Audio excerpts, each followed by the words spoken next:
Good morning, dear students. And this is a revision of our chapter 4, division and multiplication. I am going to do some revision work on the topic division, and before that I'd like to explain some word problems on multiplication. The question is, Mr. Mehta bought 15,345 chairs for the auditorium. If each share costs rupees 400, how much money did Mr. Mehta pay? So, as it is a word sum, you have to write some statements for this. So one share cost rupees 400, 15,345 share will cost 15,345 into cost of one share. So what was the easiest way to do this? I have told you 3, 4, 5 rupees 400 is what? We can write it as 4 into 100. Rupees 400. If I break it, I can write it as 4 into 100. Before this, I shall write rupees equal to rupees 15,345 into 4. Make a group of these two numbers. Keep 100 alone. So if I do the rough work, I get it to be 4 into 5 is 20, 2 is carry, 4 into 4 is 16 plus 2 18, 18 is here, 1 is carry, 3 into 4 is 12, 12 plus 1 13, again 1 carry, 4 into 5 is 20 plus 1 21, and 2 will be the carry, 4 into 1 is 4 plus 2 6. So this is the answer you get, rupees 61380. For what? For this multiplication only. We have to multiply 100 also by 100 also. So when you multiply by 100, you have to just put the 2 zeros after the number. This number I have to put 2 zeros, extra zeros. So like this you have to write, and this will be your answer. For making the multiplication easier, you can multiply with 400 also, but that will be 0 0 0. You will be multiplying by 0, again you are multiplying by 0, then you will multiply by 400 4, then you have to add. But we can multiply easily. Just break 400, 4 into 100, make a group of these two numbers, and leave 100 alone. If we multiply, this is easier multiplication, and these 2 zeros I am adding at the last.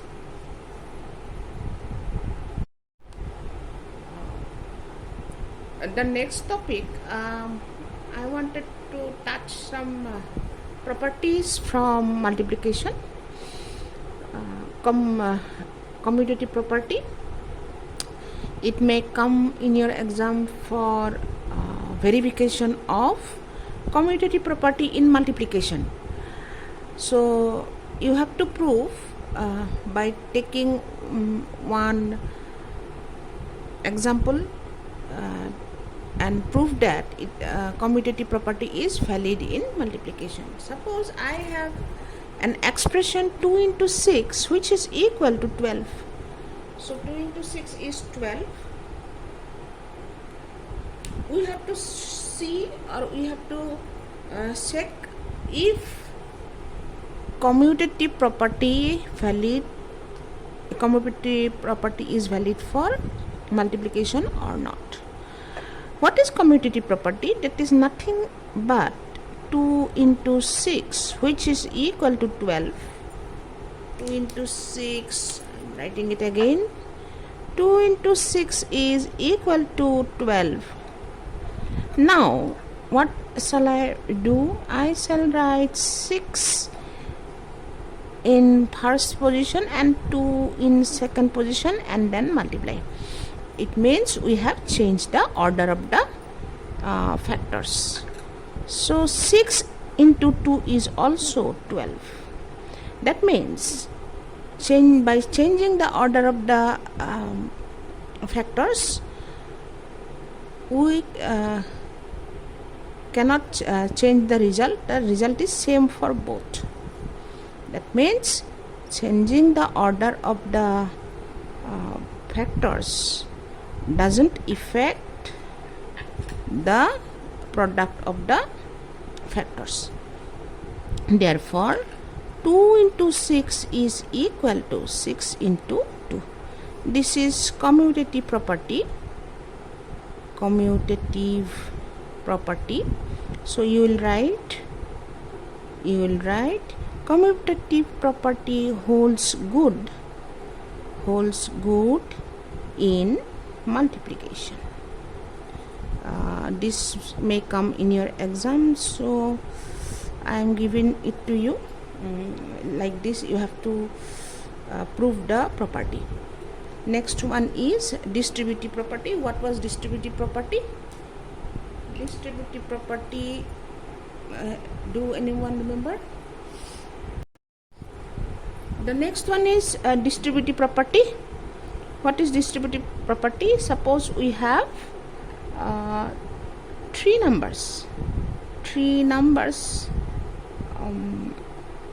like 2 into 4 plus 5.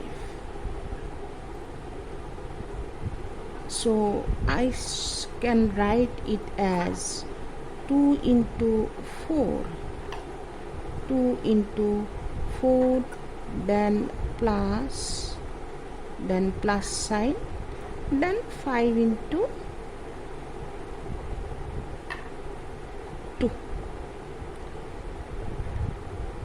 Then again 2 into 5.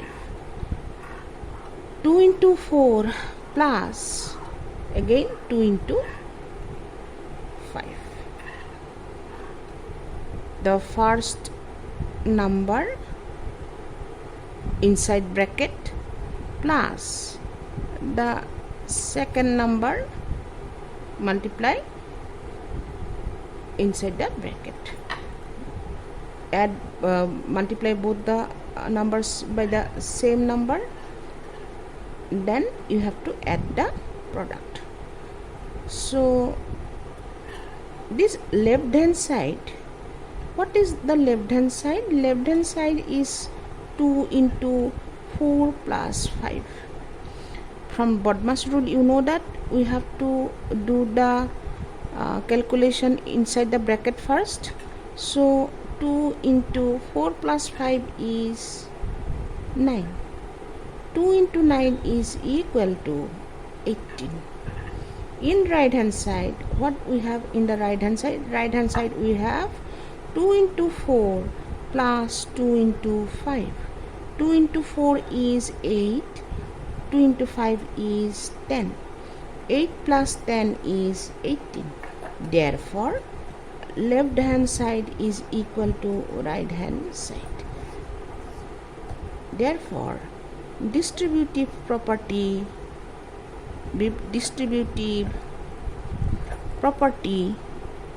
holds good for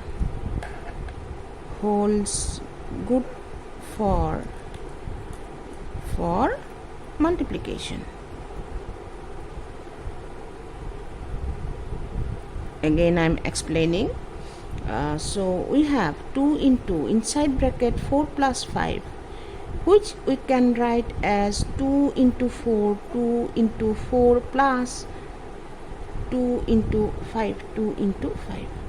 Left hand side is this one, is our left hand side. Left hand side, what we have?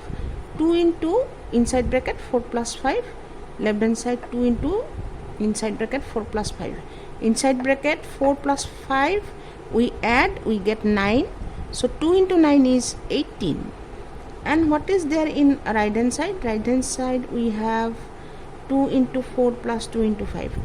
Right hand side we have 2 into 4 plus 2 into 5, which is equal to 2 into 4 is 8 plus 2 into 5 is 10, equal to 18. So both the result are same. Left hand side is equal to right hand side. Therefore distributive property holds good for multiplication. You have to write like this. These two properties are important from your exam point of view. I hope you will go through it after the class. So next is, you have to divide 62234 by 17.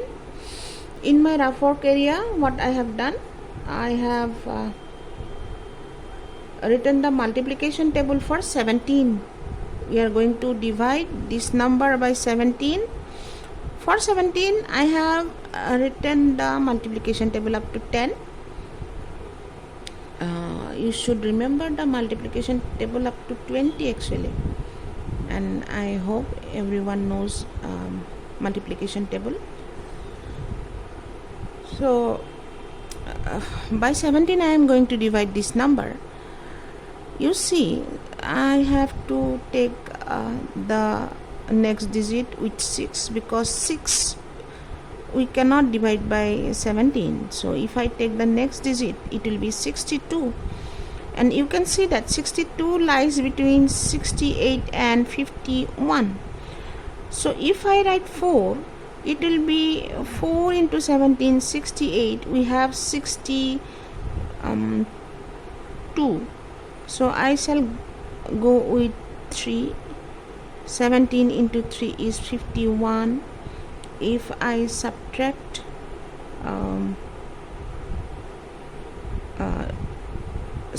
51 from 62, I get 11. I have brought down 2, so it becomes 112. 112 lies between 102 and 119.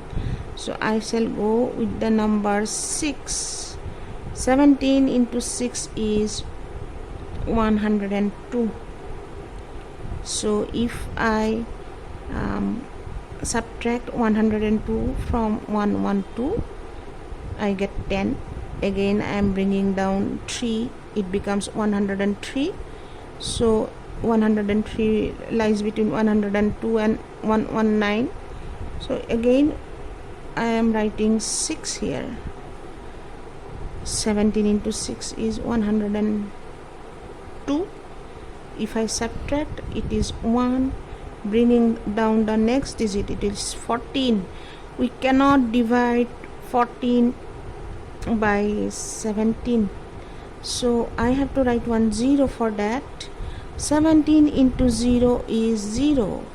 If I subtract, the remainder is 14. Therefore, this is our Q. The quotient Q is 3660. And what is remainder? This is our remainder. Remainder is 14. So this is how you have to do the division. I know you, all of you know how to do the division. So we'll solve some statement sum from division. The cost of 250 chairs is rupees 62,500. What is the price of one such chair? Cost of 250 chairs is 62,500. So cost of one chair will be 62,500 divided by 250. So I have divided 62,500 by 250. 250 is a 3-digit number. So here also I have to take up to 3 digit, that is 620. 5. 625 lies between 750 and 500. If I take 3, it will be 750. If I take 2, it will be 500. 750 is greater than 625, so I have to go with this 2. So 250 into 2 is 500. If I subtract 500 from 625, it is 125. 125 after subtraction, so I shall bring down 0. When I brought down 0, now it became 1250. You see, 250 into 5 is 1250, so I can write 5 here. So 250 into 5, 250 into 5, 1250. So after subtraction it is 0, 0 bringing down 0, so it is 0. We cannot divide 0 by 250, therefore I am going to write 0 here. 250 into 0 is 0, subtract, it is 0. So therefore this is the cost of one chair. Cost of one chair is equal to rupees 250. Like this you have to do the sum, you have to solve the problem. There may be question like the cost of 500 shirts is rupees something. What is the price of one such shirt, like that. So the same way you have to solve the problem.